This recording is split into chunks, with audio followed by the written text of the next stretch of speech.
You ever been accused of something so ridiculous, so utterly made up, that you just laugh out loud and then someone calls 911 on you because of it? Yeah, that happened. And it all started with a shadow. Not a crime, not a scandal, a literal tree shadow. It was a Tuesday morning in January, cold as hell, and I was sipping coffee when I got this thick envelope stuck between a grocery flyer and a bill. Looked official from Whitmore Legal Associates. My stomach dropped. Around here, that name usually means somebody's getting sued. I thought maybe they were hitting me with a fine for not trimming the hedges or something minor, but nope, I was apparently being sued over an unauthorized water feature. A pond. Except I don't have a pond. Never did. My backyard is dry, boring, full of dead grass, a rusted lawn chair, and one old oak tree that my grandfather planted back when Elvis was still alive. According to the HOA president Karen Whitmore, yes, same last name, her evidence came from satellite images. And I give her this, she came prepared. Printed photos with arrows, circles, measurements, even little red stamps like this was a NASA mission. And sure enough, there was a blue-green blob on my property in the photo. Looked like water if you squint, tilt your head, and forget that trees exist. That blob. Just the summer shadow of my massive oak tree, which in winter is bare and sad and very much not a pond. So I laughed. Couldn't help it. I laughed right there in the HOA meeting. But Karen didn't think it was funny. She stood up, furious, and called 911. Told the dispatcher I was mentally intimidating the neighborhood. All because I laughed at her tree shadow evidence. That's when I knew something deeper was going on. See, Karen's been president of the HOA for 3 years, and she runs it like a tiny dictatorship. Clipboard in one hand, threat of litigation in the other. People talk how the Hendersons got hit with endless citations about their fence and ended up moving. How the Johnsons' swing set was deemed aesthetic pollution. But nobody ever fought back. Until now. I started digging. First into the pond claim, I pulled up the satellite's metadata, proved it was taken in July, during peak foliage. Then I got an old geological survey from the county solid granite under my property. No pond possible, not even with a jackhammer. Then came the twist. I cross-referenced property sales in our neighborhood with the names on the purchase deeds. Almost every family Karen had ever gone after had sold to companies owned by her husband. Yeah. Robert Whitmore. All bought below market, flipped, and resold for profit. She wasn't just petty, she was running a full-blown scheme.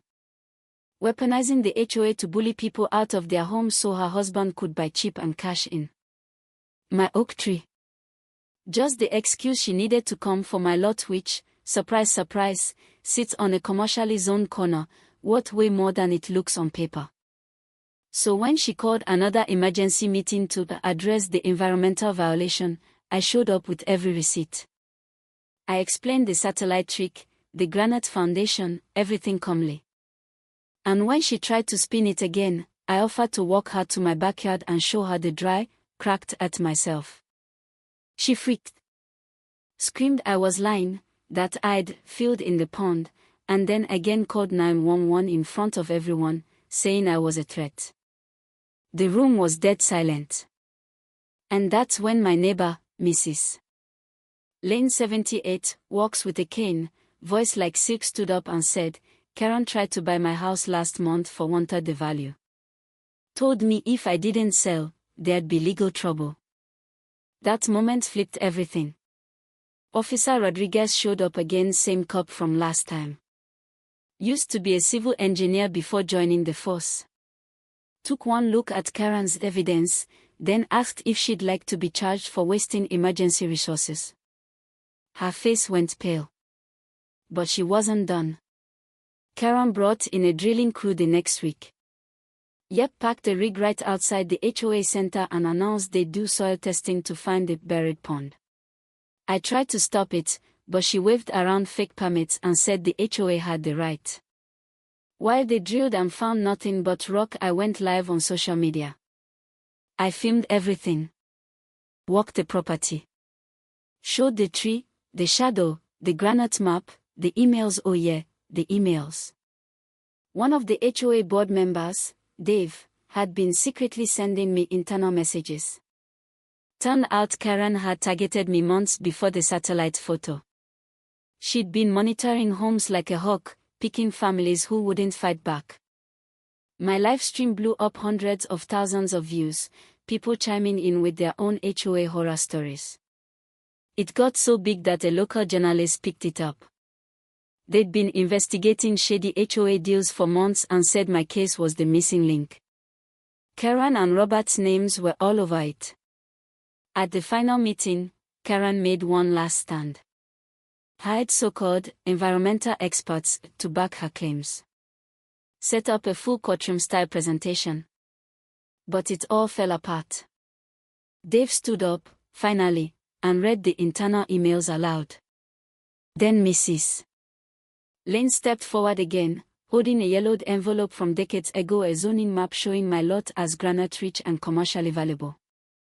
Karen's face cracked. Her voice shook.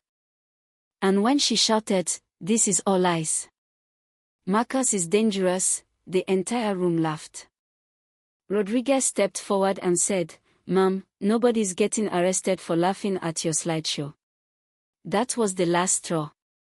She stormed out, and by the next week, she was indicted on charges of fraud, abuse of office, and conspiracy. 3 months later, Karen was in federal prison. Robert too. Their assets seized. Over 30 families testified against them. The HOA got a full overhaul, and guess who became interim president? Mrs. Lane, Kane and all. First order of business. Independent review of every past violation. Second, turn my backyard into a community green space, right under the oak tree. We named it Whitmore Park, not after Karen, but to remind everyone what happens when someone tries to use power for profit. It's peaceful now. Kids run around, neighbors smile again. And that shadow? Still there. Still just a tree. Never was a pond. Never will be. But here's the thing, it almost worked. If I hadn't fought back, if I'd just paid the fine or sold under pressure, they would have won again. And I wonder how many people out there are still trapped in situations like that, bullied by people hiding behind rules and titles. So tell me, where do you draw the line between order and control? Between community standards and abuse of power? Drop your thoughts in the comments. I want to hear your story. Because sometimes the only thing standing between truth and injustice is one good laugh and the guts to call out the ridiculous.